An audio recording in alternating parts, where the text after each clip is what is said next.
আসসালামু আলাইকুম রহমতুল্লাহি ওবরকাতুহ।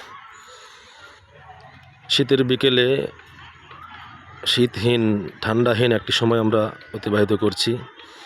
আমি এই মুহূর্তে আমার বাসার সামনে ফাঁকা রাস্তায় দাঁড়ানো। এই হলো আমার বাসা। এই রাস্তায় আমি দাঁড়ানো বর্তমান। এই যে আমার পালসার আপনারা দেখতে পাচ্ছেন, এফআসি বলেন আর পালসার বলেন, এটা আমার চলার সহায়ক আলহামদুলিল্লাহ। এখান থেকে একটা সিনারি আপনাদেরকে দেখানোর চেষ্টা করি। কিছু কবুতর দেখেন কত সুন্দর নিজের গতিতে উড়ে বেড়াচ্ছে।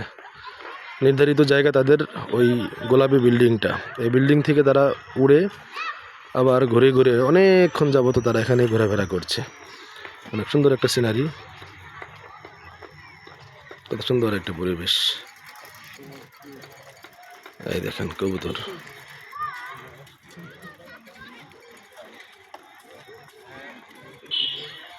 সত্যি আমার মহল্লার আশপাশের আমার এই জায়গাটা অনেকে হয়তো পাম মনে করতে পারেন, আমার কাছে অনেক সুন্দর লাগে, অনেক সুন্দর লাগে। বিকালবেলা সময় কাটানোর মতো একটা বেস্ট জায়গা, একটা বেস্ট জায়গা বিকালবেলার জন্য এটা। ধন্যবাদ। আসসালামু আলাইকুম।